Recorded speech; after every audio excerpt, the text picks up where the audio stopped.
show is not suitable for children, sensitive men, or insecure women. Can you trust somebody that doesn't take care of their kids? I don't trust no man on earth that does not take care of their children. What's the biggest red flag in a relationship? Low effort and not being honest. Most of the time, you would think that a bad financial mistake would be spending money on clothes or vacation or like spending money on women. My worst financial mistake was buying a home. Like a king, give me my crown. Game time. Game time. Appreciate y'all.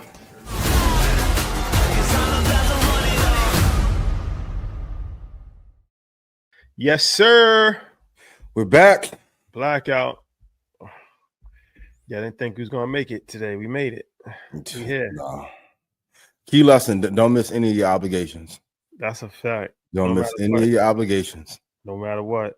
No matter what. Because somebody else is waiting in the wing to take the spot at all times. Absolutely. I know. Listen, why do you think I'll be preparing so long to be on stage? I know somebody gonna text you. Hey, he ain't dropped the ball. Put me up there. Nope. No. Once again, thank you to everybody who was at InvestFest, everybody at Red Panda who showed love. Flip, thank you for the call. I appreciate you. Rashad, Troy, Mike, AB, thank y'all. It's a great time. AV team, everybody. And the show was super efficient. That's a fact. That's a fact. Shout out to everybody that came to InvestFest. Yeah, shout out to the pod, the Joe Button podcast. Shout out to the guys. They went crazy today for like 20 minutes, actually. They gave their whole breakdown of InvestFest. That's pretty dope. So shout out to them. Shout out to those good brothers. And man, we got a lot to talk about today. This is our first blackout since InvestFest. Shout out to Kevin on stage. We did blackout live for the second year in a row. Kevin on stage, he was a great guest, man. He had a lot of insight. There was a lot of gems that he dropped. And of course, he's funny. So, that was just a dope vibe too. Marketing genius. I don't want to compare, because we always rank and compare somebody in our community, but one of the brightest business minds in that comedian space. Facts. For sure. Like, it reminds me of a lot of what 85 South has done, Kevin Hart has done with Heartbeat Media. Even if you aren't familiar with his comedy, check him out on what he's doing on the business end. I think he's incredibly underrated. And I wouldn't be surprised if in 5 or 6 years we're having another mogul talk about him. Yeah, for sure. Yeah. Well, we could go all day about InvestFest, but long story short, thank you for everybody that came. It was legendary. We look forward to doing it again. 2026. Man, it's going to be a moment in time. It's going to be a moment in time. Magic Johnson, by far, probably the best keynote that we've had so far. Killed it. Told you I was nervous, bro. Magic dropped 90. Prayer at the end, all the love, advice, and just being honest about. And I keep saying, Trump, Elon, Zuckerberg, all the billionaires are working hard. He kept saying 3 years. 3 years. That's around the time where that recession that's looming according to business cycle should be hitting. You have 3 years to get it. 3 years, good luck. We'll hope say. That's a fact. got 3 years. Get it together. That's a fact. Tomorrow we have Earn Your Leisure episode at 6 o'clock Eastern Standard Time with Gary V. Shout out to Mike Boy. Shout out to Gary. Ooh, this is gonna be good. Little Gary V. But why Gary upset? He's been getting a lot of heat. NFT thing. So he explained his position on NFTs in detail. But it's interesting conversation. He talked about marketing. We talked about NFTs. We talked about social media. We talked about artificial intelligence. He gave a real-time demonstration on how he uses ChatGPT personally. So, man, I think that was a really good conversation that we had. Shout out to Gary V and his whole team. So that's tomorrow, 6 o'clock Eastern Standard Time.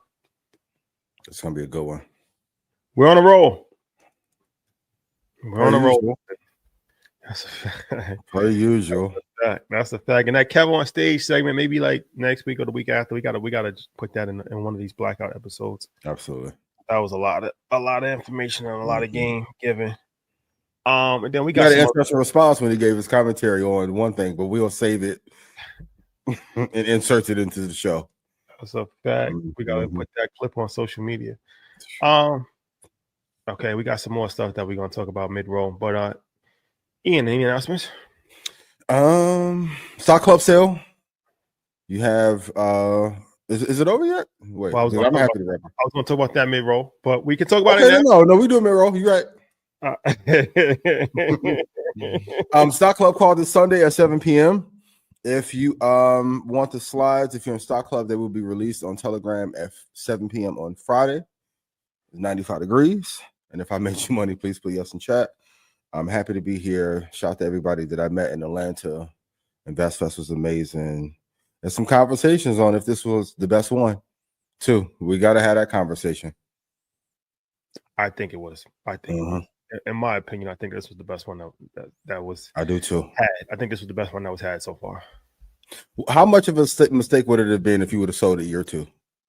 Going back to that 5 to 10 year hold, all the magic and the compounding comes in making the asset better year over year. I don't know how to keep expressing that, but I'm telling you, this for sure for me was the best one. I agree. I 100% agree. Yeah. Okay. Let's get into this. Let's start with Cristiano Ronaldo's prenup. Ooh. We talked about prenup on Market Mondays. Cedric, we need you on the show. That's a fact. Exclusive.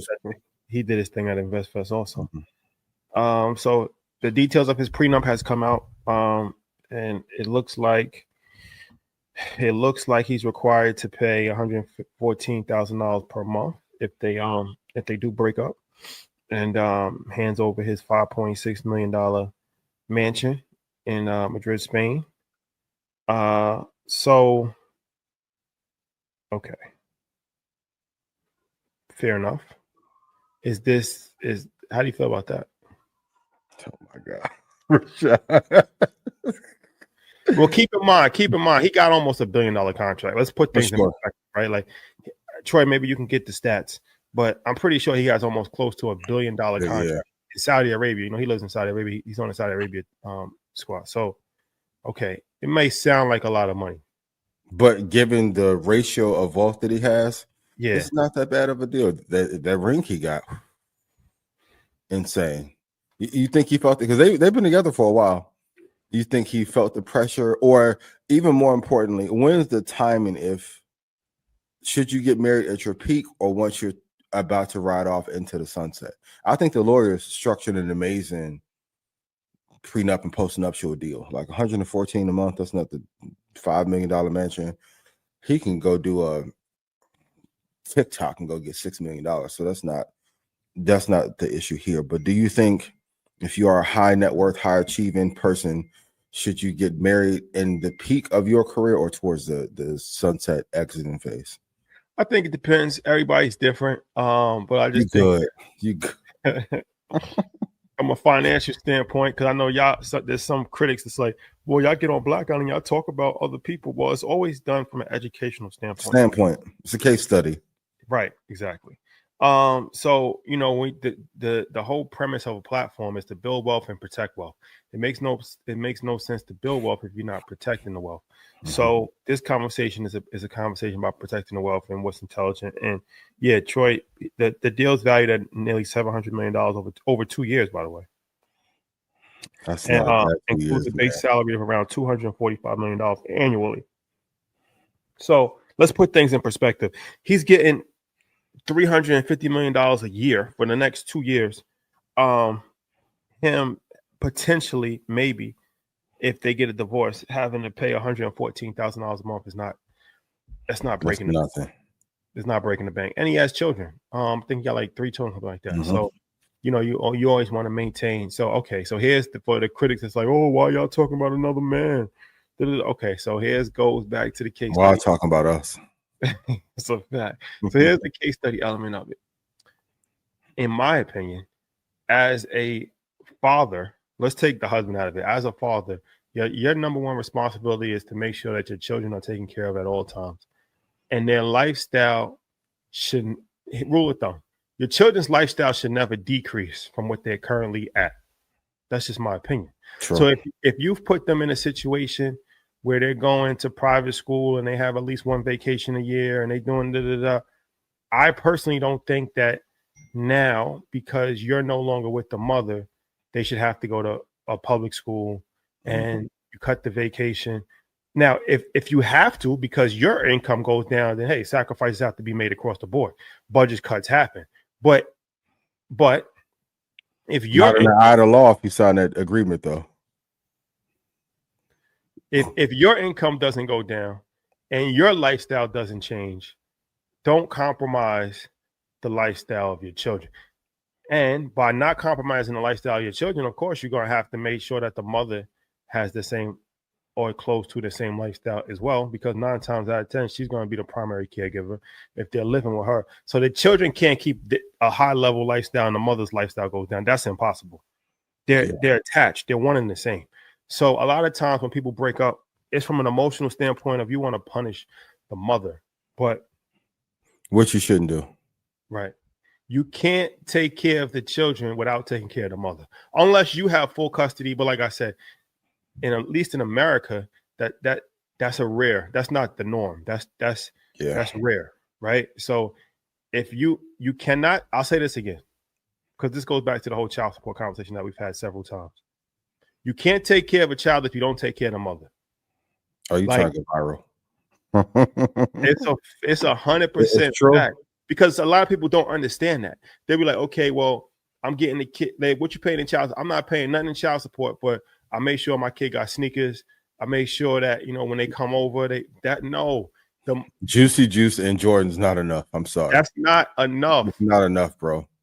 It's not enough. There are financial obligations that a primary care parent has that the other parent does not have. That's just a fact. And if you don't give it immediately in the beginning, it's going to cost you in lawyer fees and mediation anyway. So the same money you was avoiding paying to send the cleaning ladies over there. Just take the stress off of you to allow you to be able to thrive, especially if you are high achieving, high status, high net worth.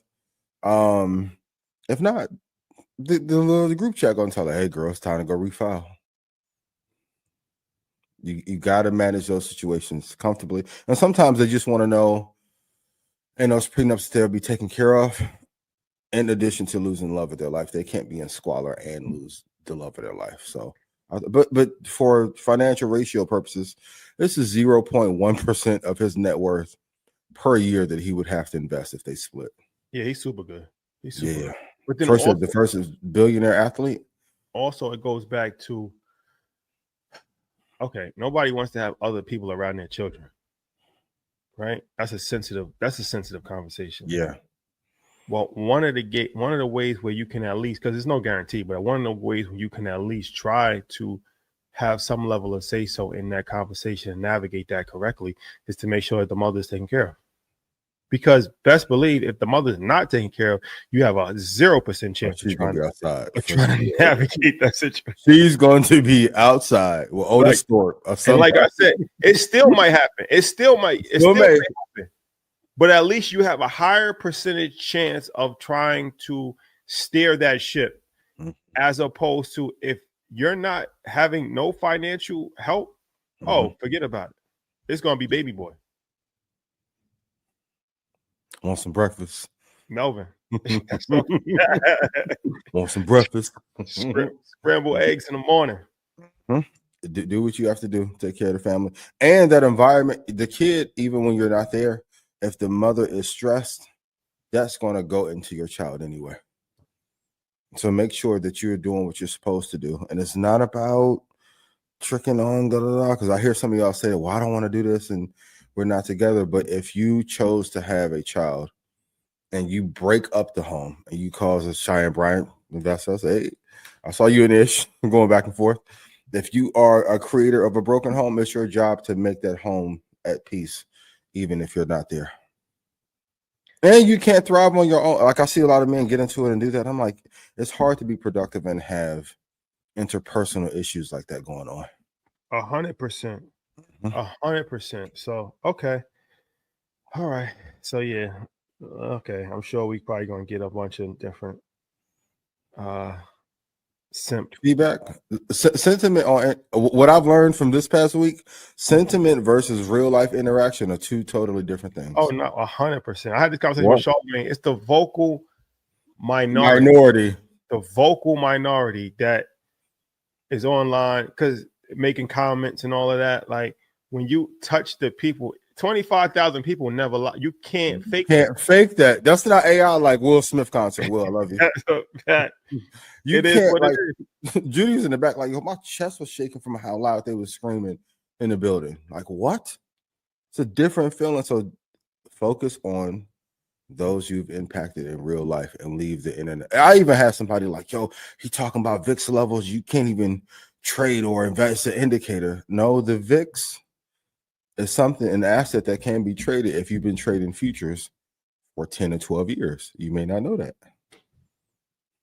I too give to the poor and make them rich. For the record. /VX if you go on Charles Schwab, or if you have a $50,000 brokerage account, you go to Ninja Trader. Kudos to Ninja Trader, love you dearly. You can trade the VIX future. It's not just an indicator. And I will say a lot of y'all are trying to find your way to making a blueprint in this space. The blueprint is to be financially free first before you start talking about it. That helps. 100%. 100%. Love y'all. I'm like full of joy and peace. And Magic taught me too. 1 year from every keynote, I learned something. Magic taught me just lead with love.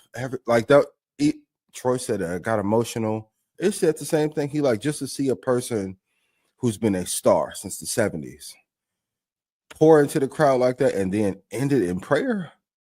That's powerful, bro. Like the hate don't matter if you lead with love and lead with God and your faith and just actually wanting the community to be better. Like it felt like Sunday service for real. It really did. So the verdict is in. The people have spoken. Like I said, like you can't. It's nothing you can do with 25,000 people.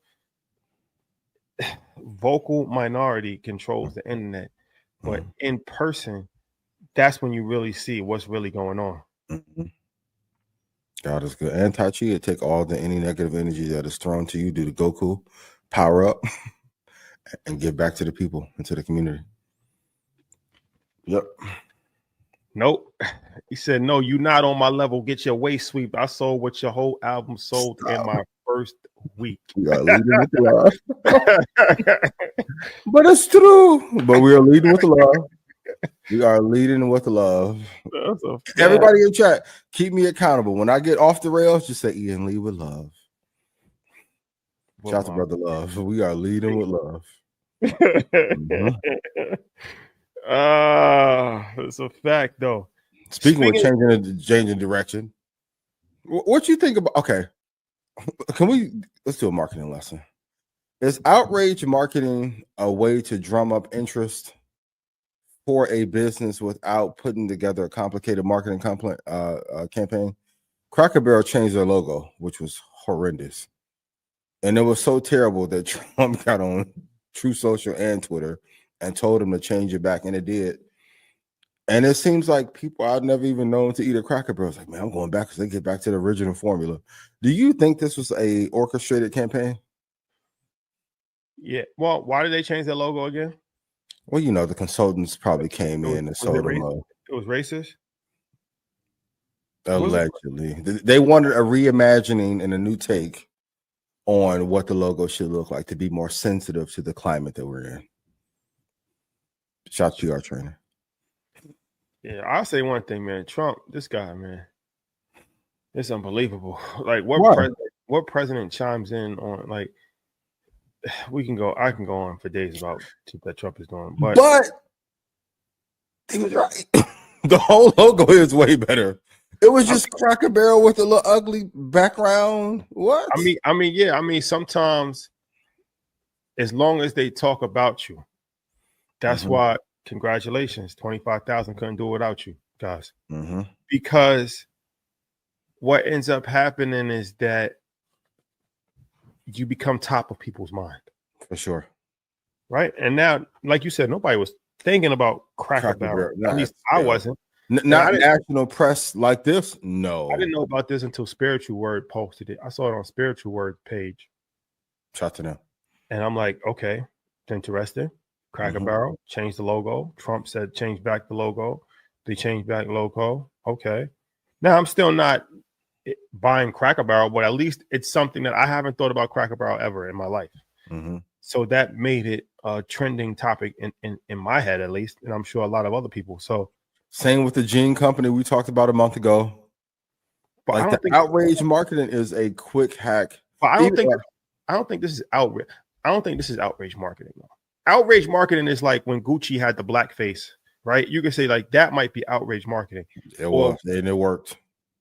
Or like when Burberry did the lip thing, like the racial, like when you do something very provocative, that's outrage mark. I don't think Cracker Barrel did anything provocative.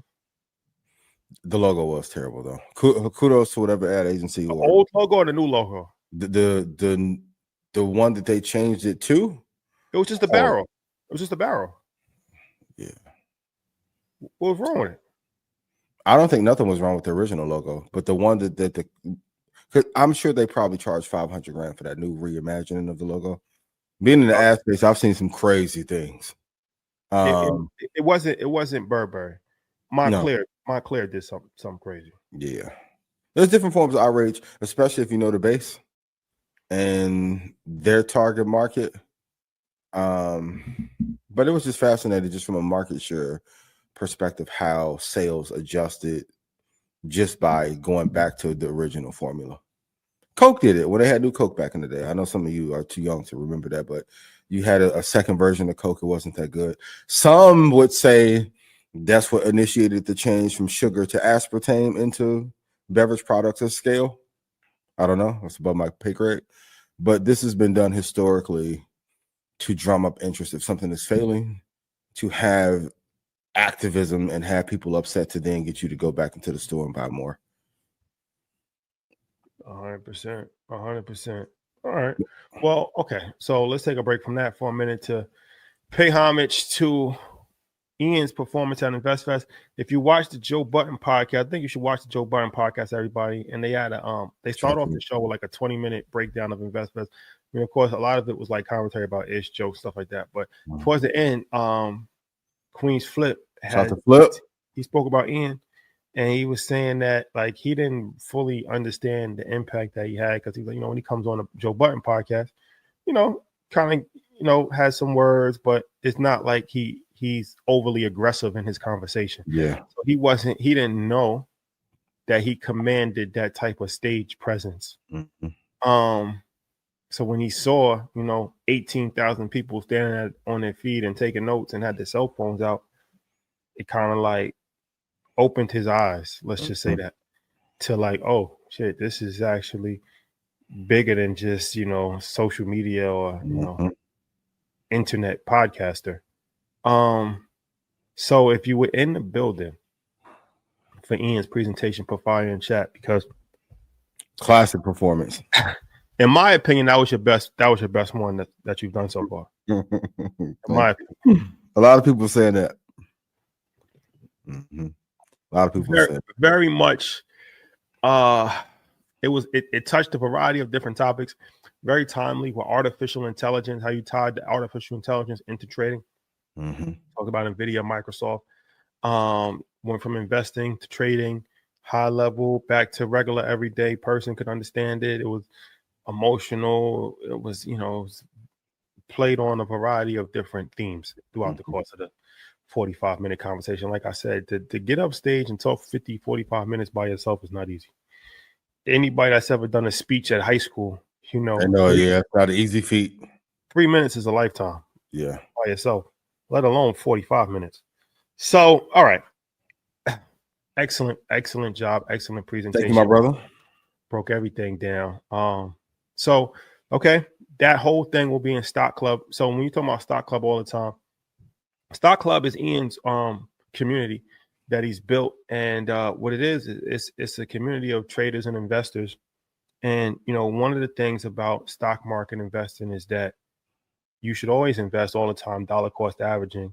But what's even better than that, if you can, is to know when to get into a stock. Yeah. Like anything else, right? Like when you got in to anything in life will determine your future, right? For sure. If you got timing and everything. Right. Yep. If you got into Apple in 2000 or 2003, yeah, your life is been changed forever. If you got into Apple last year, okay, you know, you might have potentially made money. You might not have made money depending on where you got in, but timing is vitally important. Now, most people say that you can't time the market. That's a lie. I've proven that's a lie. You have to. That's a lie? Yeah, because the reason, and I've said this on stage, two things with concentration versus diversification. Everyone who IPOs, the majority of their wealth, statistically, 85% of your wealth comes from one major idea, one major company. And in terms of time in the market, they ripped up the Atlantic Ocean and have cables that connected directly to Wall Street for faster internet speed in the 80s. And you mean you don't know where to get in on IBM? Maybe I don't want you to know where to get in so I can keep this for my clients and sell 2 and 20 or 3 and 30. And I tell you, just stay in. I won't give you a price, but if I give you a price, it gives you more alpha or higher return. I prove that just Bitcoin alone. Bitcoin is at 65,000. It's going to 20. You're crazy. It'll never get. And then it got to 19 people like, well, how did you know? The best investors, including Buffett, have always known the right time, but the timing of when to get in. We saw it with Palantir this year. Not true. Well, with that being said, Stock Club, that's one of the things they do inside of the Red Panda Stock Club is they actually give you prices on when to buy. So for instance, if Bitcoin is at 124, there might be 3 prices. There might be say, okay, if it gets to 119, you should start to maybe potentially look to get in. If it gets to 110, then that's a good buy. And if it gets to 89, then that's load the boat. I'm just using hypothetical numbers so you can have an idea. So obviously the people that get in at 89 is going to make out better than the people that just brought it at the top of the market. That's how you really make a lot of money. Yep. And especially if you playing with a lot of money, like that few percentage points can actually make hundreds of thousands of dollars. Absolutely. So that's one of the benefits of a stock club is that you actually get prices and then they do weekly calls. It's a community. So it's a hands-on learning experience. You get the access to the InvestFest presentation. You get the 10 stocks to buy for retirement. You get the stop losses, the whole thing. You get the whole gambit of it. And it's like I said, it's done on a weekly basis as far as the phone calls. And I believe the prices are put out once a month. Yes, once a month. So, okay. We've done this one time before ever where Ian has bundled 3 years of access to Stock Club for 50% off the price of 1 year. So 50% off the price of 1 year gets you access to 3 years. So we announced it on Monday. It was supposed to end today at 8 o'clock. We extended it for 12 hours. So by 12 Eastern Standard Time on Thursday, the deal will be over. So you currently have 12 hours. There's 12 hours left. It's been extended for 12 hours. Go to ianinvest.com if you want to take advantage. And that gives you 3 years of Stock Club for 50% off the price of 1 year. There will be no Black Friday sale, no Christmas sale, no Kwanzaa, no Rosh Hashanah sale. This is it. If you want a discount, y'all know I don't. You're like, yo, I'm gonna wait till Christmas. There's nothing coming on Christmas. But as a result, accountability. Troy and Rashad said I get to bring a fire-breathing dragon into InvestFest next year. This is a part of the deal, right? So I want BMX bikes, Game of Thrones, fire-breathing dragon, your Game of Thrones vibes for sure. But if you want to know how to navigate this market, make money ahead of 90% of people, just look in the comments. If I made you money, please put yes in chat. And y'all heard what the audience said when I was on that stage. If I made you money, building shook. It's like Kendrick. It's like Kendrick said, you can't fake influence. Cannot. You can't fake influence. Cannot. The work speaks for itself. And in September, I will start breaking down and giving extra information on the slides I was not able to cover in detail. So do remember 25,000 people all in agreement. Do remember. Yep. Okay, ladies and gentlemen. I'm asking you, how can I bring the stage energy to the podcast while being seated? I think you do. I think it was, you talking about Joe Budden's podcast or no? It was Joe. No slight, but I'm talking about Blackout Market Monday. No, I think that he doesn't watch Blackout Market Mondays, so he doesn't have a full perspective of it. Yeah, so he's looking at it from Joe Budden's show, but there's 10 people on Joe Budden's show. Yeah, they make it tough. So it's difficult to kind of have that same level of energy on. But shout out to Joe. Love you dearly. Happy birthday. Ish, yep. Those are my guys. You got your fit. You going African King, bro? What you? Hold on. When I read the caption, Tiger wore red on Sundays because he knew he wanted blood. I said, "Oh, you are a bad motherfucker, yo." Well, because I used to go to IMG, and one of the things at IMG is a Ledbetter Golf Academy. So I used to hang out with the golfers a lot, and they was educating me on golf 20 years ago. And that's when I first learned about Tiger. I never knew that. They're like, yo, Tiger wears red because Sunday is the last day of a golf tournament. Yep. So they say, yo, every Sunday, Tiger wears red. They don't understand. People don't understand Tiger. It's golf. So, but they don't understand Tiger, Michael Jordan, Kobe Bryant, same person. Tiger was a wolf.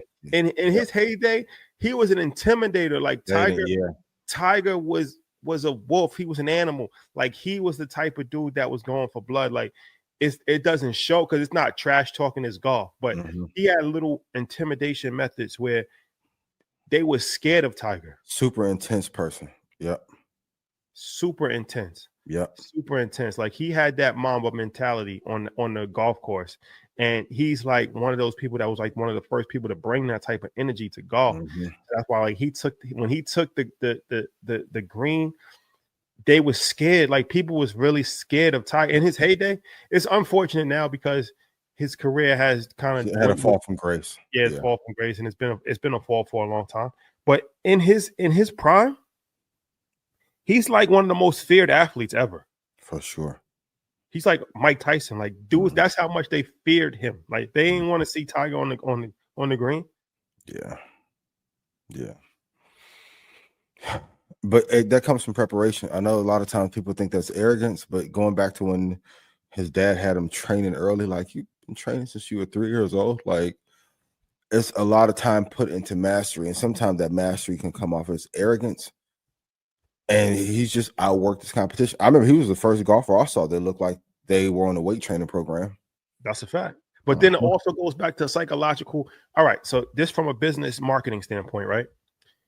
The clothes that you wear is important. For sure. For instance, Mike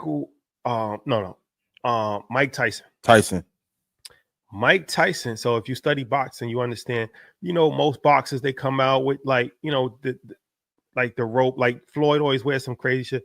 Yeah. Mike Tyson, he got his no frills from Jack Dempsey. Google Jack Dempsey, one of the greatest fighters of all time. What Mike Tyson used to come out was a towel, a white towel, black shorts, no socks. Because he was studying from Jack Dempsey, where it's like, yo, I'm trying to take you off of this, bro. Like I'm at the most meager accommodation, almost like Grim Reaper vibe. Right. So when you saw Mike Tyson at the peak of his career getting $40 million a fight, coming out with a towel on, like he was still in the Golden Gloves with no socks, with the black shorts, you knew that you was in for trouble. That was a psychological game that he was playing. Or when you seen Floyd, when he fought Oscar De La Hoya on Cinco de Mayo, and he came out with the sombrero. He came out with the sombrero, with the Mexican. That was a psychological game that he was playing to him. Like, look, I'm taking your audience. I'm taking your crowd. This is my day. To make the audience hate me too. And like to make to make the audience hate him. And to make De La Hoya even so mad that it got him out of his game plan. Yeah. Right. That's psychological warfare that he was playing. When you see the Fab Five come with the ball heads and the black sneakers, because they wasn't allowed to wear black sneakers. Yep. I think they might have got fined. The school got fined. Yep. But they was making a statement. Yeah. They was making a statement. So the Tiger wearing that red shirt, the black pants on Sunday, every Sunday consecutively. So I say that to say, InvestFest, had to always got to make a statement with the fashion. You have to. Yep. Regal and approach. I should have known when you was in Africa, you was getting when you had the beret. I said, ooh. I'm like, yo, that's fire. And it captured attention in a different way. And a great part of business. I know, sometimes they'll talk about the drip report. But in business, if you are of a certain stature, you do have to dress and present a certain way. Look at Jensen. Rock star. He wears a leather jacket. He wears alligator jacket. A black every time. That's a fashion statement that he's making. Even Steve Jobs wearing the blue jeans with the black turtleneck every single time. That was a fashion statement that he was making. It's not done by accident. Even Warren Buffett, when they're like, oh, the grandpa, them suits he have still are $12,000 and $13,000. Even Trump. Red is a powered color. For sure. It's not a coincidence that his hat is red, that his ties most of the time are red. So with the blue. Even when he used to go on Fox Business back in the day, and he will always have on blue suit, white shirt, red. He was campaigning back then for presidency. Red, white, and blue. Yep. Yep. So when you start to study, like we had Dapper Dan, we interviewed Dapper Dan. Shout out to Dapper. He said how he studies symbols, and that helped him with his fashion design. When he really started to study symbols and understand patterns and understand colors, that helped him become a designer. So it's like when you start to see these things, it's not done by accident. It's not just, okay, I'm just randomly doing something. Like these things are thought out for years often of like, how can we trigger emotion? How can we send, because say what you want, because every year for InvestFest, I've done a theme. I've done the first year, it was a sports theme. The second year, it was like a street urban type of fashion. Third year was the pajamas. Last year was a suit. This year was Africa. Now, the third year is the one that really got me into the most trouble. But say what you want about it, it's still a trending topic. It got attention. 2 years later. And even when I saw Kenny's, it was an elevated take from M-Line on that. It was like almost homage. Last year for me was suit. All business came to kill. This year, theme was I'm free. Dude was like, oh, you dress like you're on the beach. No, I'm free. I just want to show you that I'm free. I'm not. And I can say I help influence the culture even to put on suits on broadcast. I want to show on stage this year, bro, I've been free, but you can get her too. The theme is very important. Shout out to Saint Trap Choir. All those points of showmanship, they will make or break a brand. They will make, even Vince McMahon does not get enough credit for helping Floyd come up with that money character. Floyd, when we talked to him in Madison Square, he beat the hell out of Angel Manfredi from my hometown. Kudos to you, love you dearly. But Floyd wasn't drawing that kind of money prior to that Money Mayweather character. Vince told him, make them hate you. And that's why I'll say, even when hate comes my way, in my back of my mind, I'm like, a blessing is going to come from this. Shot the Ninja Trader. More to come. You have to learn how to take even the negative feedback and use that as a way to develop partnership or brand deals or sell off parts of your business, because having even heat is a good analytic to have. And Joe's a great example of that. He had the little scandal or walking out the apartment, Patreon subscription went up dramatically. So dress regal in fashion in your own way to be able to get attention. And then take that and make sure you have an amazing product. Even Alex Ramosi, kudos to him. Tank top, short, almost Mike Tyson-esque. Find your own way to be able to stand out in a crowded marketplace. That's 100% fact. Let's play this Let's play this clip of Trump talking about DC, please. Anybody murders something in the Capitol, capital punishment, capital punishment. If somebody kills somebody in the Capitol, Washington, D.C., we're going to be seeking the death penalty. And that's a very strong preventative. And everybody that's heard it agrees with it. I don't know if we're ready for it in this country, but where you have it, it is, we have no choice. So in D.C. and Washington, states are going to have to make their own decision. But if somebody kills somebody, like you could have been killed, very lucky you didn't get killed, it's the death penalty, okay? Now, when it comes to the death penalty, he does have a unique situation in Washington because as a locality, Washington has actually banned the death penalty, but because of its unique status as a federal district, prosecutors here try murder cases both in the D.C. Superior Court, but also in federal court. And the federal death penalty remains on the books, although it hasn't been used in quite some time. And so how the president goes about this isn't precisely clear. I think when you talk to a lot of lawyers, they say it would be very difficult to seat a jury in Washington that would approve the death penalty. They have also pointed out that a federal death penalty case hasn't been heard in Washington, D.C. in more than 2 decades. Okay. Capital, since it's the capital of America, if you commit a murder, you will have capital punishment. That's the theory that he's going with. Man, they're really just taking over DC, huh? DC is an interesting case study for so many different reasons. So many different reasons. Almost a political pilot city. Yeah. There are things that are being done there that are very interesting, and the timing of them are very interesting. And my thought was, does this include citizens or military and police as well? Oh, you know, it doesn't 100% doesn't include police. You know that. Yeah, okay. You know that. Okay, so wowzers. Capital punishment for capital murder. Is this unjust? Is this unconstitutional? Does that include self-defense for home break-ins? Like, this could be a very slippery slope. Even car accidents, accidental deaths. I told people before all this shit, he's the most dangerous person, bro. Trump is dangerous for so many different reasons. His overreach, his political overreach is legendary. He's literally teetering the line of dictator. Or removing the veil of it's always been a dictatorship. He's just dangling in front of the camera that it is a dictatorship. Because we can argue that the tech bros have been the dictators in the American government for the last 20 years. Before that, it was oil and gas. They were just hidden. But overreach. The way he's doing it is different. Like, it's Kim Jong-un-esque.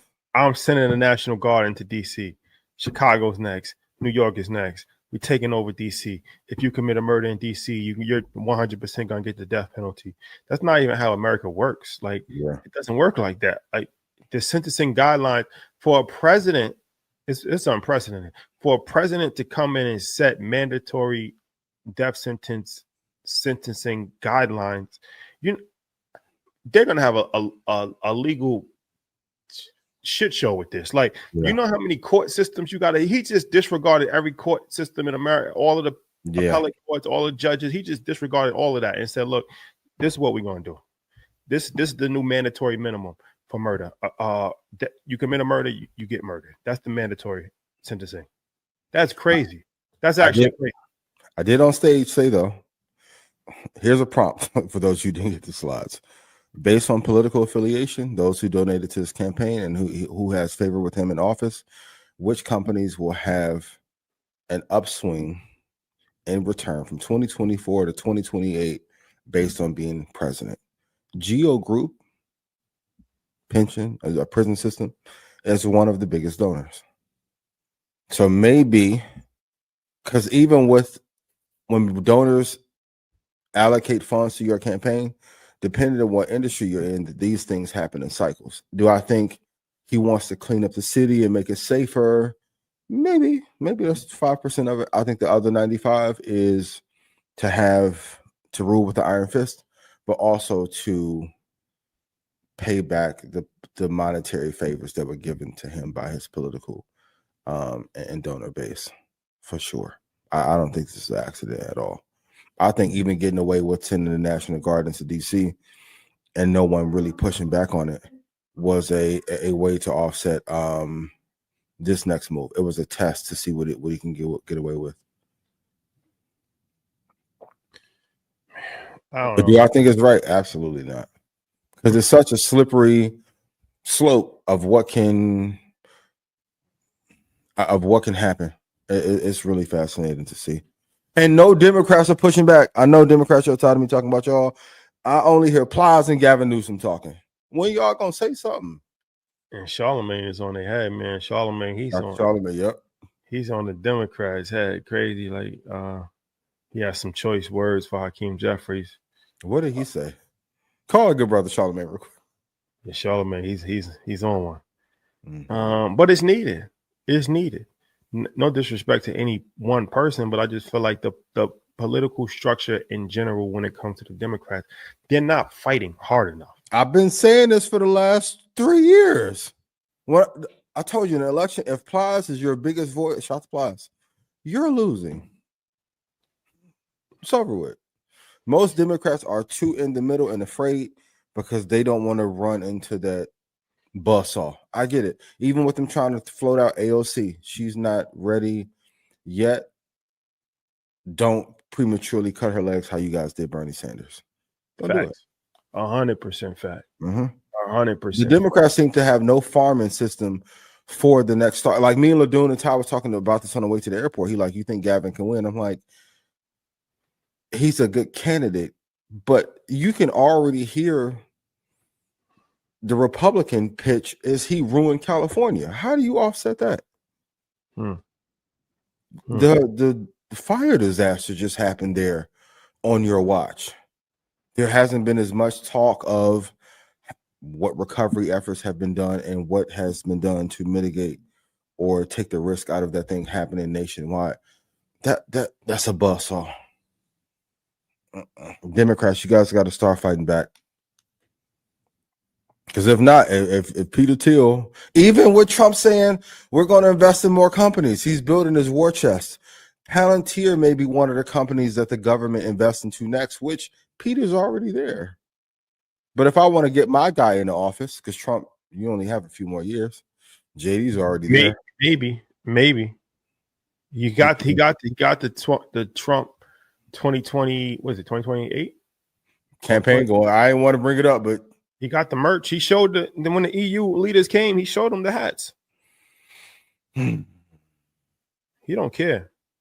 That's one thing. That bro don't care, man. But there's power in not caring too.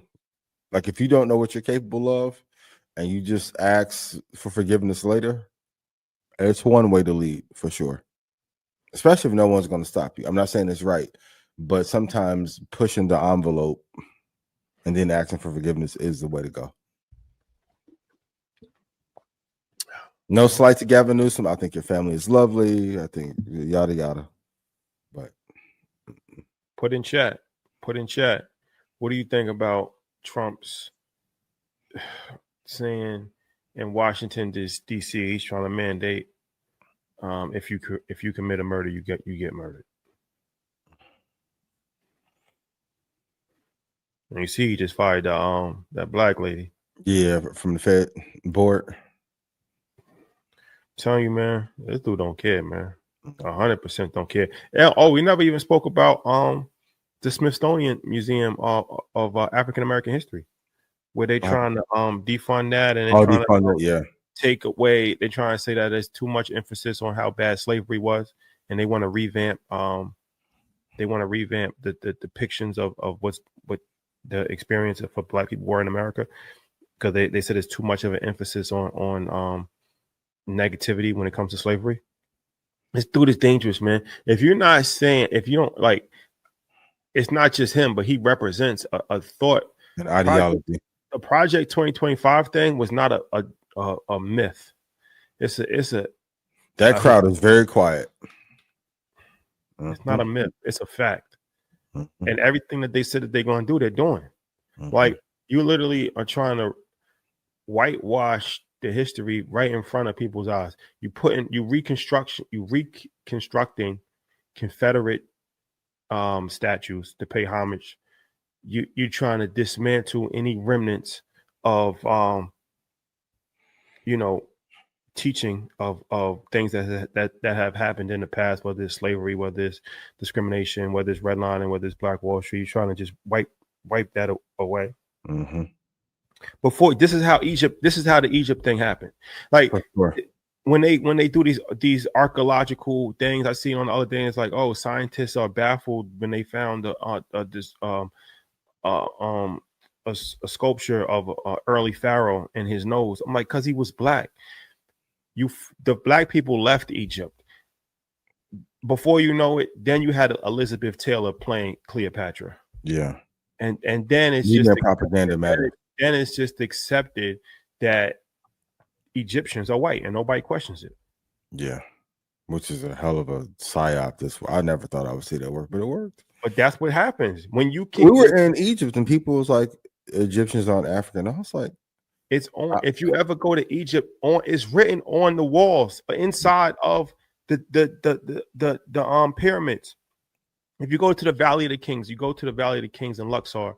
Inside of the tombs, they have paintings of the Egyptians at that time.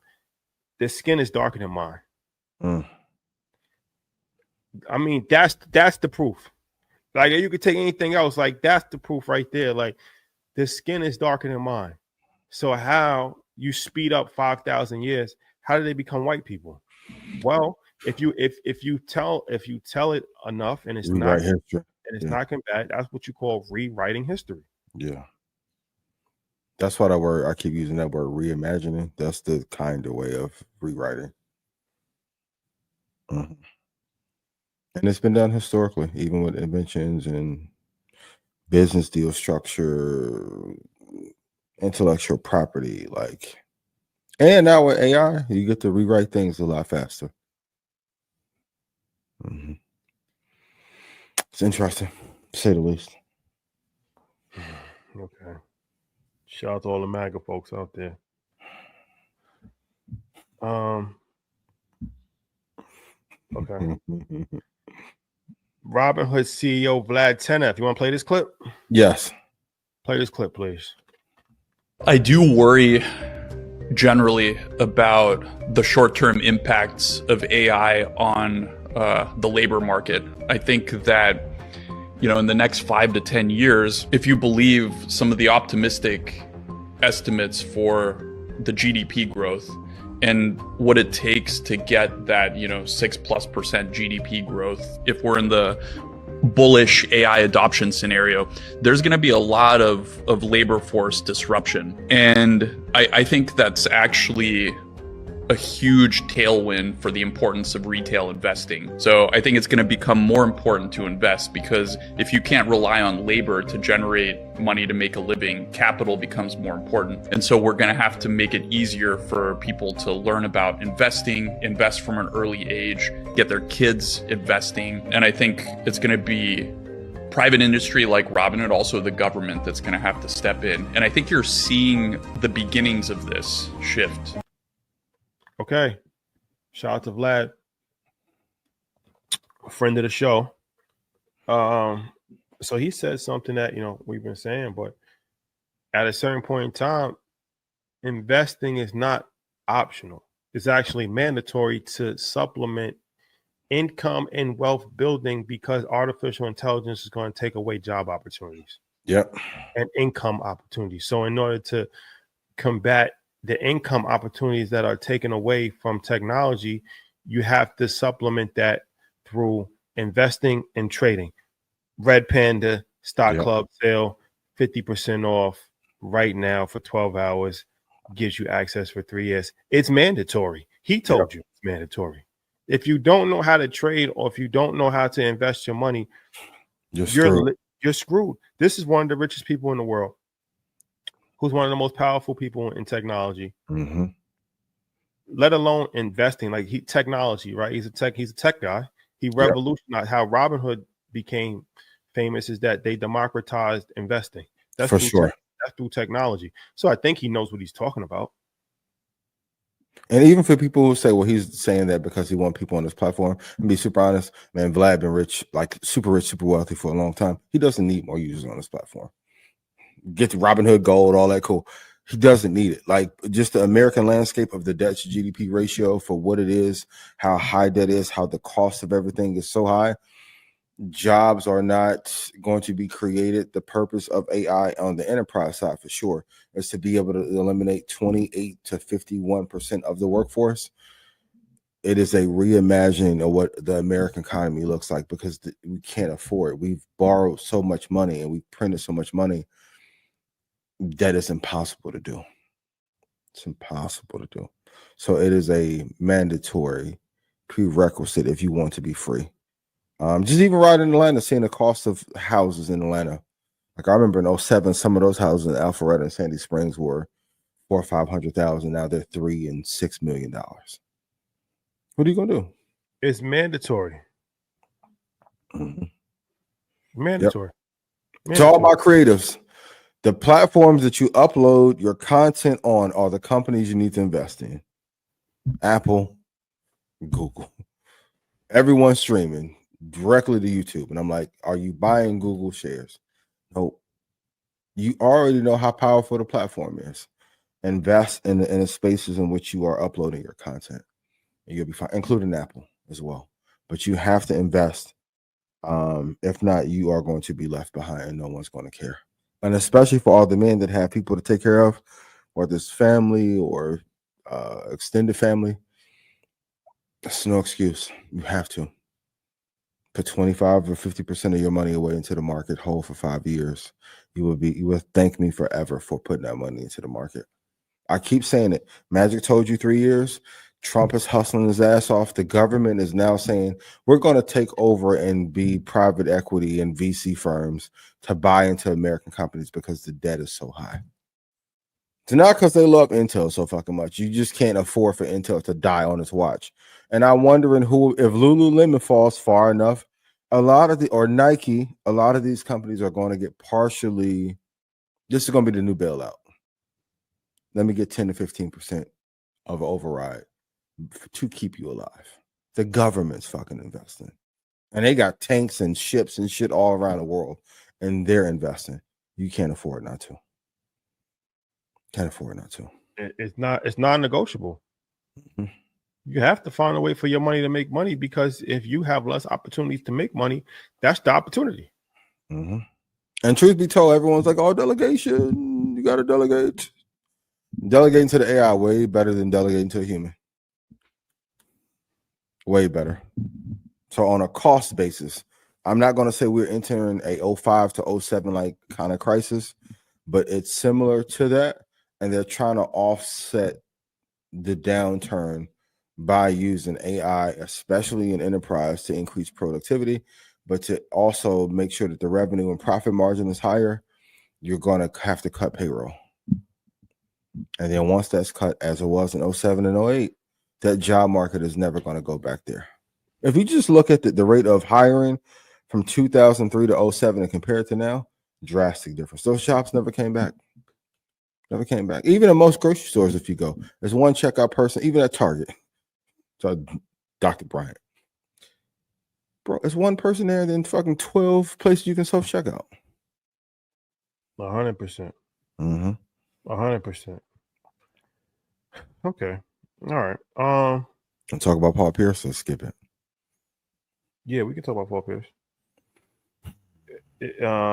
We showing a clip, or we just doing his? We can show the clip. Yeah, show the clip. So it's not. Lord. Okay, show the clip, please. Show the clip. For all you men who stand up, men who go out there and put your elbow into making a woman make sure she's straight and hard working and respectable, chest up, chin out men, and you really on the grind and you really got ambition, man, leave these little pretty girls alone, bro. They don't put their elbow in it. I'm gonna keep it 100. Over there looking at, oh, she bad. Oh, look at her Instagram. Oh, she a 9, she a 10. No, get you a 5 or a 6 who gonna put some elbow into it and gonna be down for you on some 100.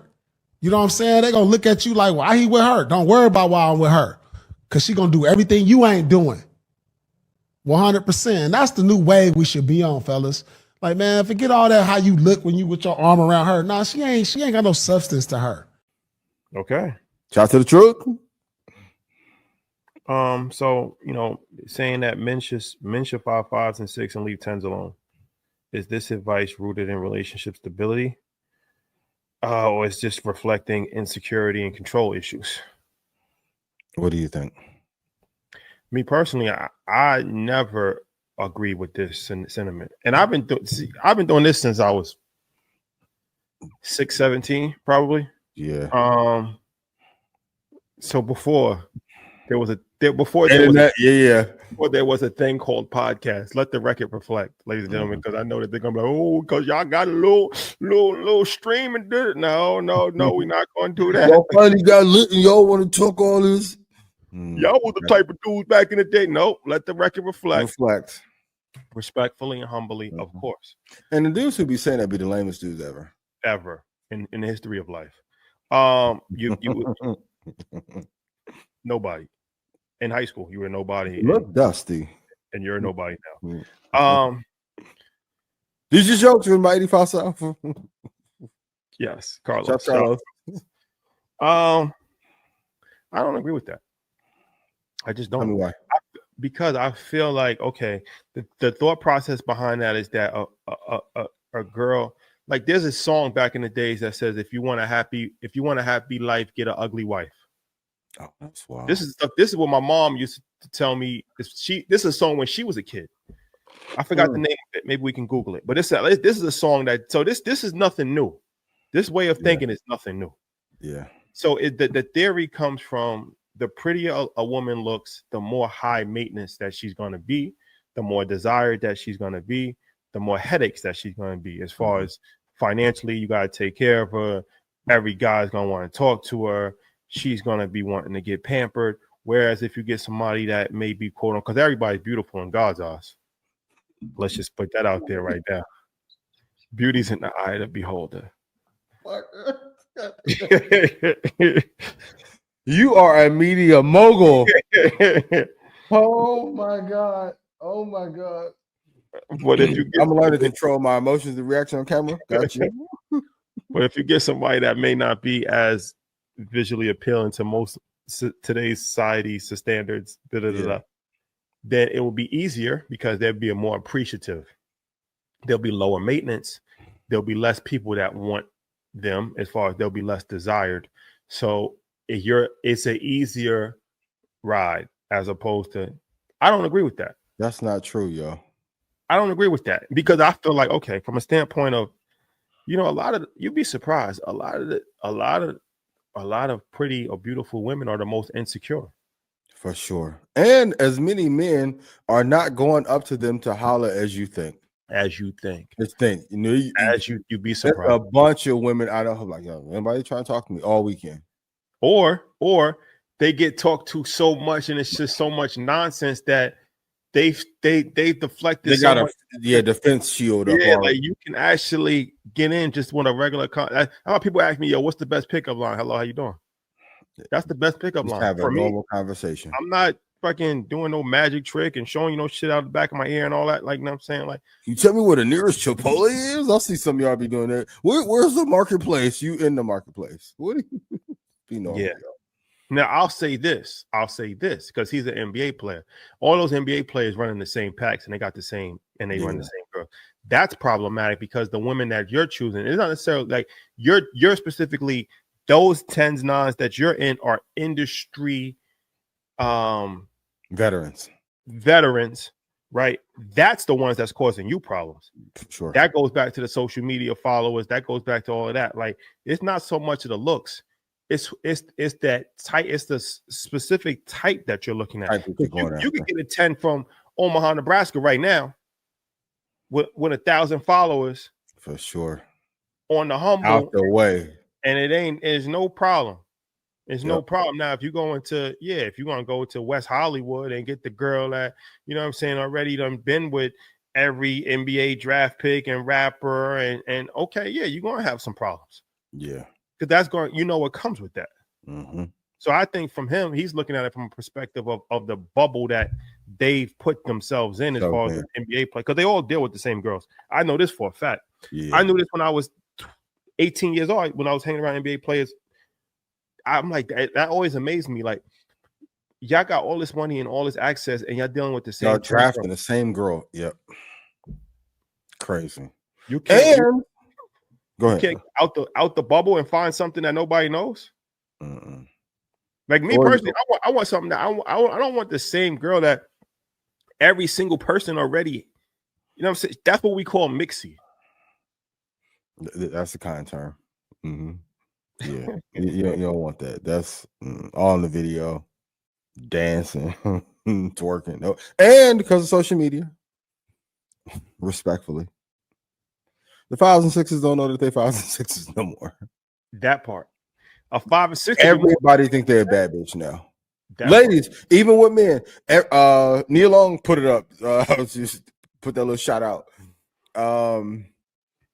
Because of social media. Everyone thinks they're a star. Everyone thinks they're that dude. Every girl thinks they're a bad bitch.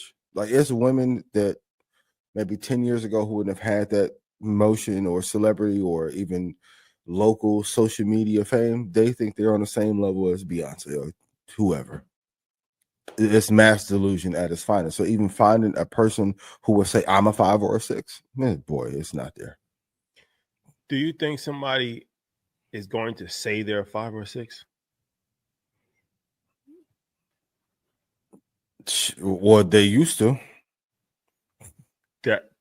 They used to. We're gonna wake it up. We're gonna be real. I'm not as pretty as such and such, but I may be good to you. That's 5, 6 language. I know I'm not your number type, but I'll be good for you. That clean your socks, and that's 5 or 6 language. I'm not your normal type, and I know you probably don't want to be seen with me because you care about your ego. It's 5 or 6 language. No, that's cool. It's cool. We go Cracker Barrel. These are just jokes. But ultimately, it's your personality that makes you beautiful. Personality matters a lot. Listen, a bitchy 10 is a 5. Facts. I don't care how fine you are. If you are a nasty, argumentative, evil person with just bad, I don't give a fuck how many times you went to doctor at Miami. But you know Goldie theory. Shout out to Goldie. Hey, Ken, like you take a 6, make her a 9. You can, and that's the beauty of today. Well, okay, if you really want to wake it up, if you really want to wake it up, if you really want. So you right to Colombia. Don't focus on 10s because look, let's be honest. A 10 is a rarity. Let's focus on, to me, 8, 9, dime. They're all the same to me. Sure. 8, 9, 8 and a 9. It is a dime to me, like because they're all in the same draft pool. If we have a draft pool, they're all in the same draft pool, right? 8, 9. And then a dime is just like a 10 is just like, it's a rarity. That's rarity. But you can get an 8 or a 9. 8 and 9 are not as uncommon as you may think. For sure. So an 8, 9 is a 10. Like in the basketball world, like street basketball, 25 is 30 in the hood. You score 25 points, you got 30. You got 30 points. They're gonna say you scored 30. You're right there. You scored 30. You scored 34. They're gonna say you got 40. You get an 8, you got a 10 anyway. Doesn't matter. Yeah. The tricky part is the 7. See, the 7, if you really want to study this case study standpoint, the 7, because it could lead in any direction. That can lean in any direction. Yeah. The 7 is actually the most sought after one because the 7 is the one. 7 is the one. The 7 is the one. Yeah. The 7 is the diamond in the rough that can, you know what I'm saying, go to Mars on a good day. Yeah. Yeah, you pick up a little 7, a little stray cat, clean it up. You know what I mean? Then the sixes is the, Cracker Barrel. No. No. The new and old logo. No. Applebee's vibes. No. The ranking will determine where y'all go though. We can't. No. We can't. No. No? Okay. Not crack. Out of touch? Got you. Boyo Loco. And by the way, everybody's beautiful. For sure. First and foremost. Yeah. For sure. These are just jokes written by Carlos Miller. Cracker Barrel is too crazy. But a lot of y'all dudes, like, let's be honest, y'all trying to like focus, work on yourself. Yeah, and that's the real thing. Life is just work on you being a good person, good energy, a good vibe to be around. Even move around international, you can see the different international game, like the London boys and like Spain and Mexico. They go hit you with the extra charm, extra sweet. I said, "Ooh, gotta add this to my bag." Just work on you. Make sure your business is right. You're popping in your own way. You're a solid person. They'll come to you. They'll come to you. And if no one's coming to you, fellas, sorry, you're 5 or 6. You Cracker Barrel. Work on yourself. But a 5 and a 6 is a 10 to somebody. For sure. In somebody's eyes. That's their 10. For sure. And I'm a firm believer that there's somebody for everybody. For sure, based on where you are. Mm-hmm. Yep. Until you level up, you see somebody. You said based on where you are? Yeah, because if you're not working on yourself, there's somebody for you based on that level of work that you put in on yourself. And this is a character and a spiritual thing. Like when I meditated less, prayed less, I attracted lesser energy. When I was calmer and nicer and more giving and more loving, I attracted some. These are like spiritual tenets and principles, for sure. So depending on what work you're putting in, because often the person that you're with is a reflection of who you are. It has nothing to do with the other person. 100%. You can't be an evil person and get the most sweetest and most loving partner. You have to get to the thing that you want to be. And the key lesson is you have to be what you want to receive. 100%. Some of y'all want 10s and you dusty as hell. And I'll tell you this, there was a lot of women at InvestFest. So hopefully a lot of the guys made connections. I don't know how that worked. We got to do a survey to see. But it was a lot of ladies there. Kendra G did a little singles dating. Oh, did she? Okay. That's when in the pitch competition when they was deliberating. Oh, that's fire. That's fire. Okay. So there was a good sign. Like if the girls go, ooh, without you even saying nothing, you won. You got to do a whole bunch of talking.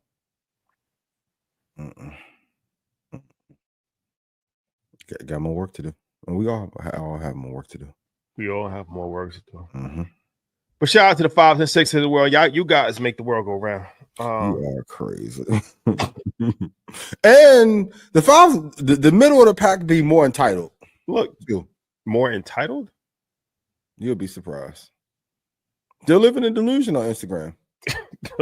Well, Instagram, you can be whoever you want to be too. For sure. These filters. At some point, we gotta have government regulation on how much filtering a person could actually do, because it's altering who you are. You seeing somebody. The catfish epidemic has gone through the roof at scale. Yeah, the crazy part is meeting people, and then what they put online is different than in person. You don't even know who the person is. Like, where's she at? She's right there. Where? Where? That can't be. Impossible. That cannot be. Impossible. Yes. Salute to all the streamers out there. Love y'all. We had one of the streamers. We had one of the big streamers on Deshaun. We had him at InvestFest. He was there?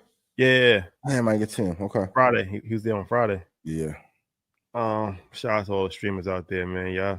I'm getting more into this streaming world and trying to figure out how it works and who the players out there. It's a whole culture within itself. We need to do a streaming episode and stream with them on Blackout.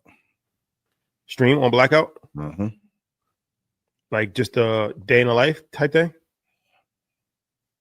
I'm down. Let's do it. Yeah. That'd be dope. Let's do it. Okay. RFK Jr. Yep. So RFK Jr. claims that 60 major tech firms monetized Americans' health data without consent. Duh, it's the American way. Yeah, it's not surprising. Yeah. That's not surprising. Some are asking, should they be giving royalties in the company for the data being used and data breaches? Is not going to happen. But I did want to ask, like, should health data, if it is being used, what entitlement should a person have? But everyone's done it. Well, allegedly, all the wearable companies have done it.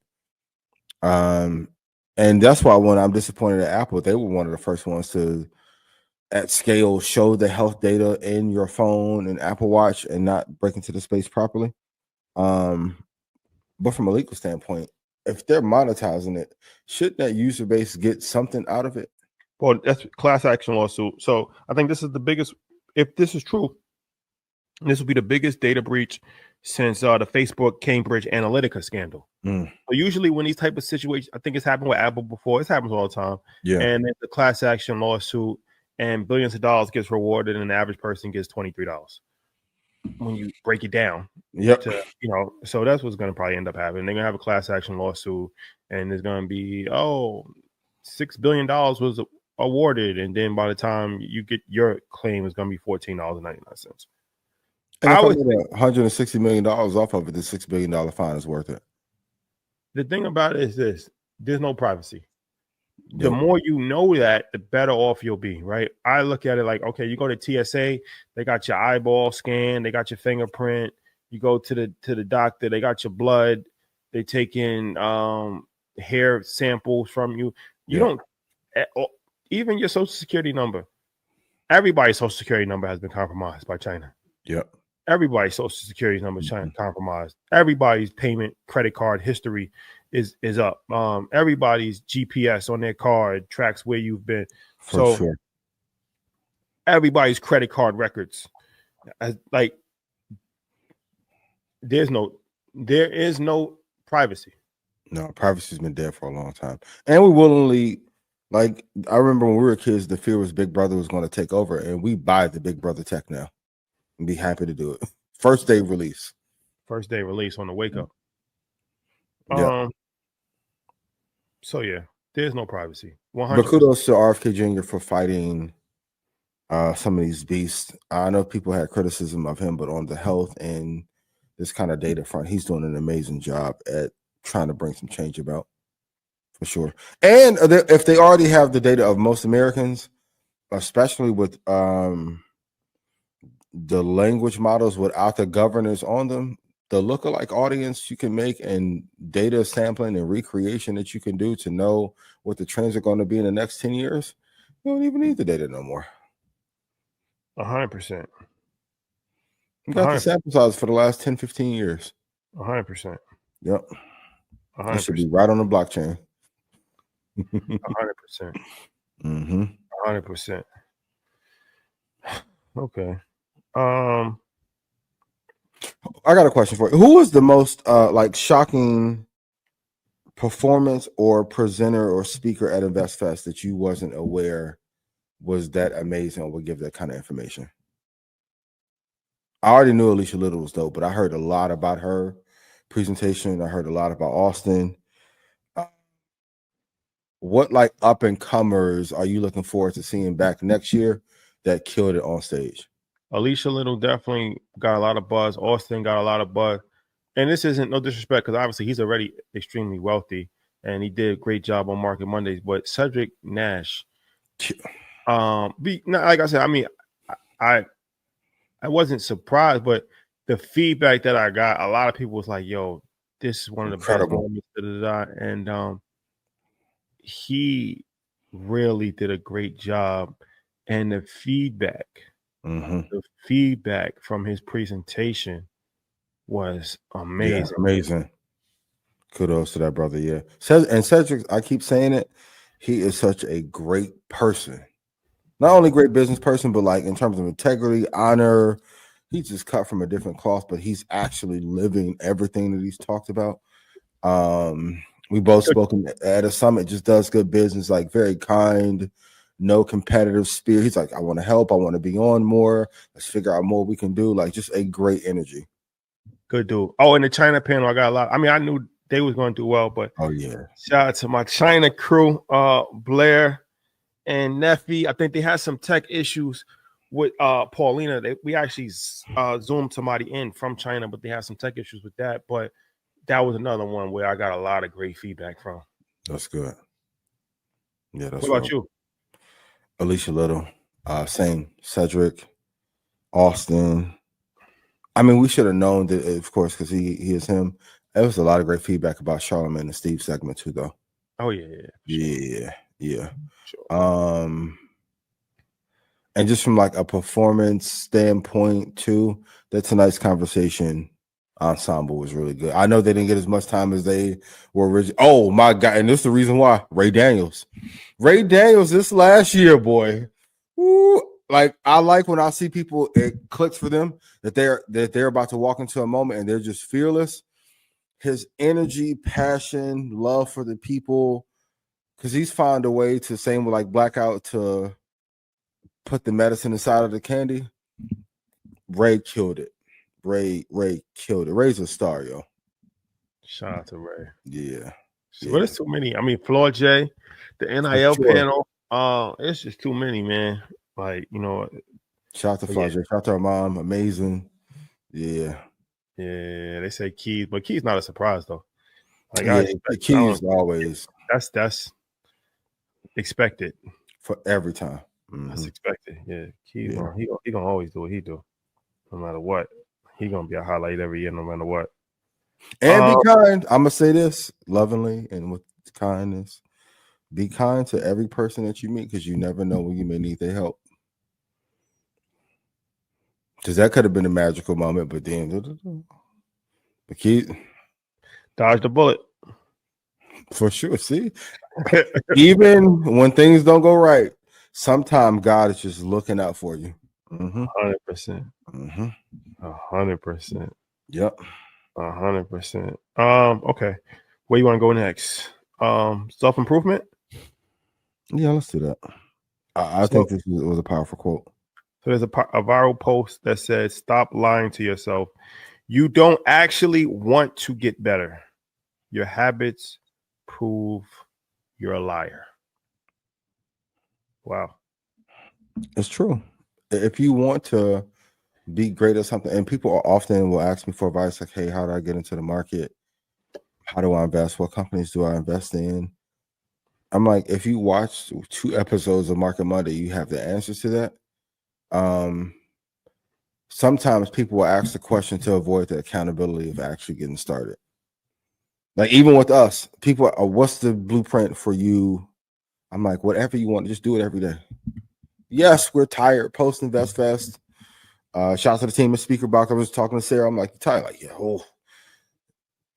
but they're here. They're here. Every time I come here, they're working. Hey, what you doing? Working. Cool. Joe, working. What you doing? My dad, working. Your dad, working. AB, working. Glad you good, but like whatever you want to be great at. Even when we talked to Floyd, like, remember you told the story, yo, I'm in Miami.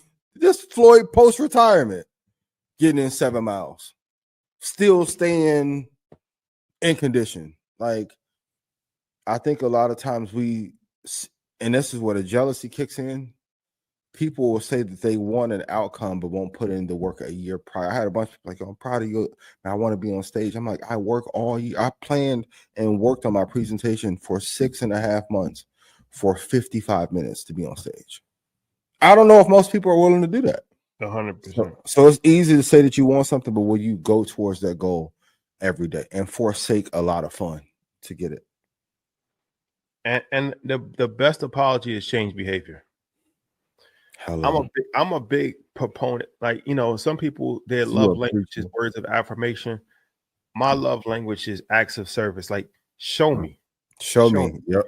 The people will say anything. Yo, I'm sorry. Yo, I'm gonna do better. Yo, I want to do this. I want to become a millionaire. I want to do this. Yeah, but what your actions are not showing me this. Your words, you can say anything. People say anything. Mm-hmm. This happens all the times in relationships. Yo, I'm gonna do better. If you wanted to do better, you would do better. Do better. Yeah. Actions are saying a different thing than what your words are saying. Mm-hmm. And it takes 20 seconds to say, I'm sorry. And from after that, sorry, immediately changing the behavior to be better. Then you get replaced. Yeah. Because people get you all the time with that apologize. My shit, don't apologize to me no more. Because everybody that always apologize to you end up doing the same shit again. You ever notice that? And 9 times out of 10, the people that apologize for something 3 months down the line do the same exact thing. Same shit again. Yeah. That's what because that's what they are. They just they're not remorseful for what they did. They're remorseful that they got caught in their bullshit and the consequences of it. The consequences of it. But deep down, that's who they are as a person. That's how you really feel. Yeah. I'm not getting caught in that trap anymore. Because you as a person, you want to forgive them. You want to say, okay, this is a completely. You're not going to be a changed person in 2 days. It takes a long time to think about it. You developed who you were for the first 35 years of your life, 40 years of your life, right?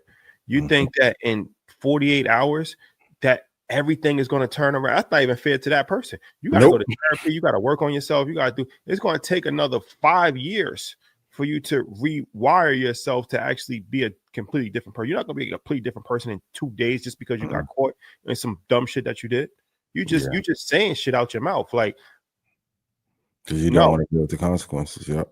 And I've learned too. Shout out to my homegirl Adrian for teaching me this. She's like, when things are in perfect alignment, you won't even have those issues. Because I used to like, I give a person 2 chances. She was like, they meant it the first time. Why give 2? It's a great point. You meant that shit the first time you did it. I was talking to Ty about like even just our friend circle. I think Ty and I may have had one argument in 21 years, maybe one. More of a miscommunication. Like if things you with the right people, right team, right circumstances, you won't have all that volatility. The volatility comes because they were suppressing how they really felt from the beginning.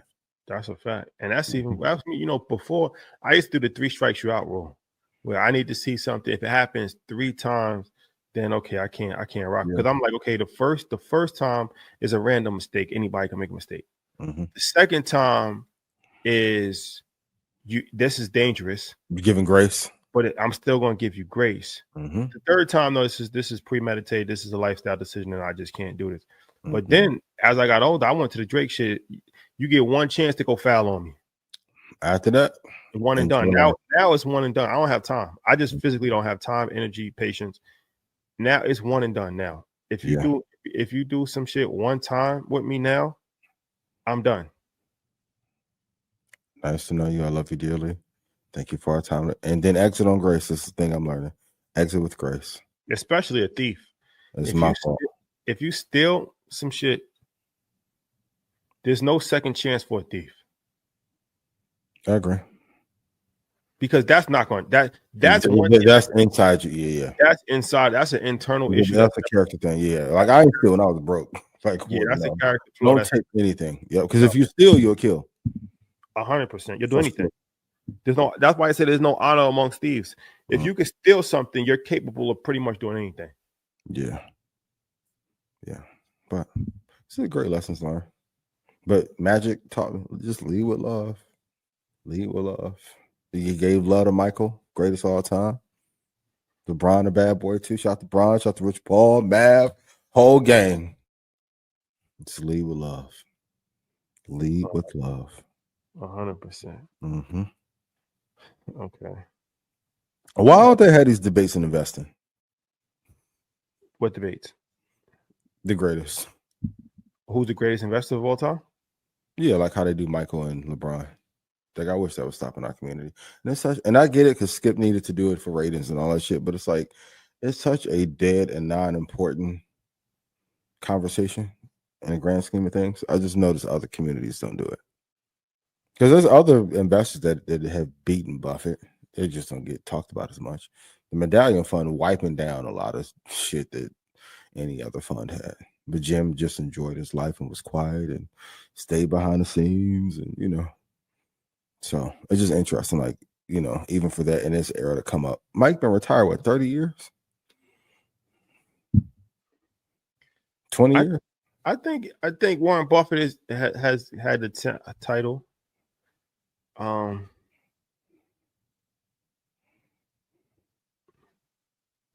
I don't think it's done in the same way because it hasn't been as popular. Like a lot of people in other communities, it has been. Maybe not in our circles, but not until we came. Pause. But in other communities, investment was incredibly popular. Business was a sport. I mean, like pop culture wise. Got you. Okay. Got pop you. culture. Like now it's part of pop culture vernacular. Yeah. Like I don't think it was always part of like pop culture vernacular. Yeah. Okay. What you think of Tank and Jake Paul, one of the Paul brothers? I forgot him taking that fight. I saw him getting a lot of pushback for exhibition. Listen, if Tank, but reportedly he may get up to $110 million, some crazy number. What do you think of these exhibition matches, and are you upset at him for taking this deal? No, because at the end of the day, I mean, you put your life on the line every time you go into a boxing ring. So, he's one of these guys that come from the bottom, Baltimore, had to fight his way out, been fighting his whole life. Even though he's still young, he's been fighting his whole life. And at a certain point, it's like, well, I'm getting my head knocked off just for your enjoyment. I'm a maximize. And that's what Floyd kind of pioneered. Like, look, I'm cool on just trying to just be the gladiator, become the best boxer ever. I'm trying to make as much money as I possibly can. And Jay said it in '96, you can't knock the hustle. So his goal is not to become the best boxer ever. For boxing purists, that's disappointing because that's like, what it started as like, yo, you just want to be a gladiator. You have your name in the Hall of Fame. But like I said, Floyd was the first. Those are accolades that they brainwash us into believing that bullshit to not pay us. Yeah. So yeah, once again, can't knock the hustle. He don't care. I don't think he really cares about his historical placement in boxing. Yeah. Like, yo, bro, I'm trying to get as much money as I possibly can. Then I'm out. I'm riding out to the sunset. So that's what he's trying to do. And I guess, hey, can't knock it. Some boxing people, he's ruining boxing. No, boxing ruined boxing. Yeah. With all the behind the scenes bullshit and scandals. And if we want to be clear, maybe for the last 100 years, I'm not gonna say it's WWE-esque. There's been a lot of rigging in boxing too. No, boxing is over. It's UFC has taken that crown as far as combat fighting is concerned. Even though I'm not a UFC fan, I don't watch the UFC, but I understand. You can't deny it. And because they still get control. Dana White, they run that league. It's not different promoters that can do their own thing. They can't dodge fights and all of that. So that's the last level of gladiator sport where they don't really have too much control. They get told what to do. They're under the umbrella, and it's not good for the fighters, but it's good for the league, and it's good for what people want to see. What people want to see happen in the UFC happens, right? And that's it. And there's nobody bigger than the UFC, and there's no superstar that's gonna break up the thing. They had Conor McGregor and he left, and then just the ship continues. So you got a lot of these guys from like the Caucasoid Mountains, like Islam. I forgot the guy's last name, and a lot of these guys come from Khabib's camp.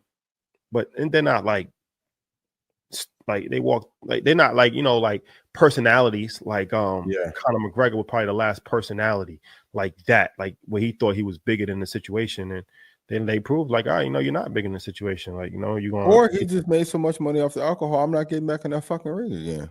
Yeah, I mean, you gotta have an exit plan. Even John Jones, I think John had beat me up, but I think he ducked that last fight. It's cool, so he retired early. But I think also too, it's a great lesson in business is knowing when to exit an arena. No pun intended. You have to know what's the shelf life for you in a particular venue, space, industry, or arena. Conor exited at a great time. Now you can say the love went away once he started getting the money with Tyson and the alcohol, but it's like, do you really want to train for 9 months to fight and pick up $15 million when you would make that in a quarter with a product? I think him and Floyd have done, and he learned a lot from Floyd too, playing the heel character, right?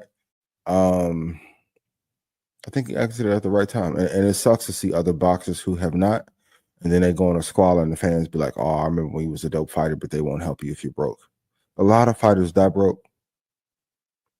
Most of them do. And you know, one thing about the UFC model is that it's a business model that should be studied as far as, you know, where it started and where it's at now. Like, nobody would have thought UFC would be bigger than boxing at this point. Like, you know, as far as cultural phenomenon is concerned, like, UFC is a lot more popular than boxing for the most part. You might have one boxing match a year that commands a lot of attention, like Crawford when he fights Canelo. That's going to be that's going to be huge. But for the most part, boxing is a dead sport. It's a dying sport.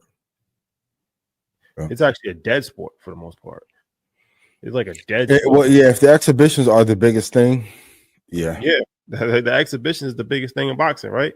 It's a dead sport, and everybody's all that combat has converted over to UFC. UFC, yeah, and they got all of the demographics on their side. It's become the white man's favorite sport. Yeah, white man's favorite sport used to be boxing. Then it was like hockey. Now the white man's favorite sport outside of football, outside of football is UFC. And it's a better run organization. So much so, they're gonna have a UFC fight at the White House lawn. Yeah, next year, right? Yeah. Yep. Power relationships. Dana gonna work the relationships, yo. It's become a symbol for MAGA.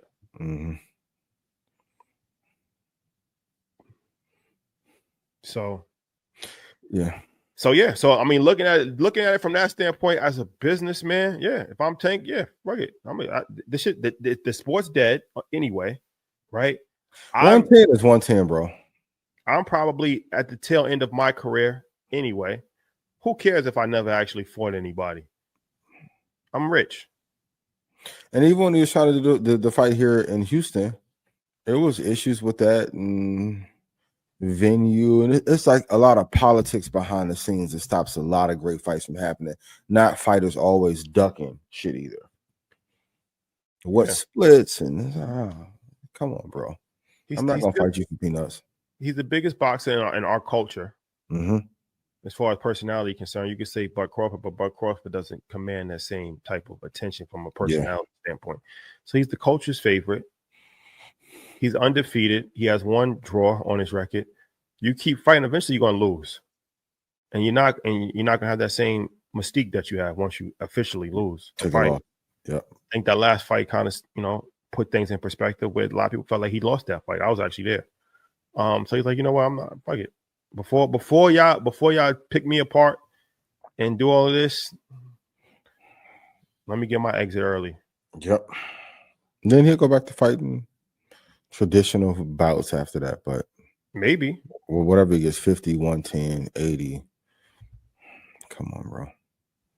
That's a home run. Especially if he take 20% of it invested.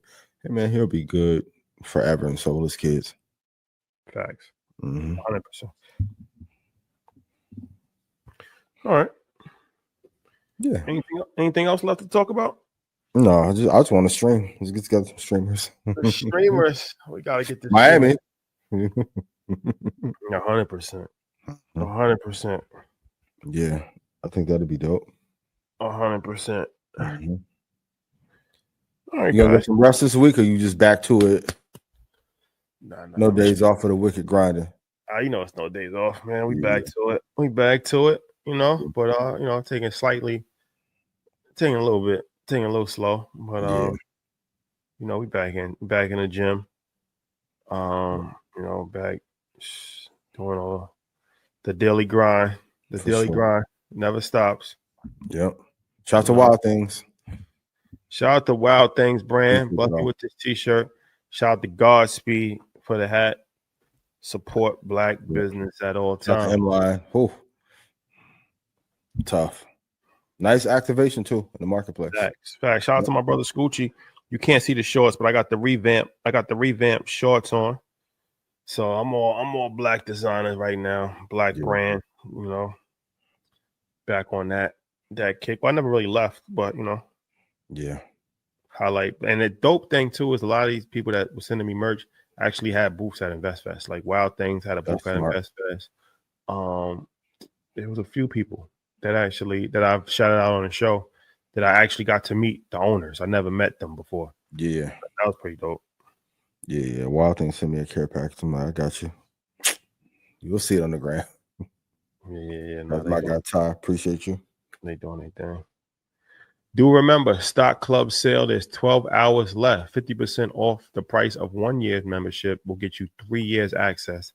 As Vlad Tenav says, investing, trading is not optional. It's mandatory to supplement your income. That's how mandatory it's become.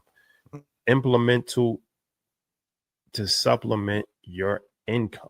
That put things in perspective for you. Time is running out. 3 years. Magic told you. 3-year access to Stock Club. 3 years. Change your life in 3 years. Yep. All right. We got Gary Vee tomorrow at 6 o'clock Eastern Standard Time on Earn Your Leisure's YouTube channel and all podcast outlets. We back. Earn Your Leisure. We back. Xander and I'll see you this weekend. Facts. Shout out to that boy Joe. Yeah. Joseph Button. Yeah. Xander gonna want to hang out. Man, walk through the yacht party for my birthday. He like, oh, so man, I want to go to booby trap. Like, your mama will kill me. I will lose you. Booby trap is crazy. Yeah, come on. Man. I'm like, bro, you ate. What you talking about? A booby trap is crazy. Crazy. Like, bro, what are you talking about? My dad, like, what the hell are you talking about? I want to go with dad. Like, bro, no. Booby. A little booby trap. Never heard anyone. An 8-year-old.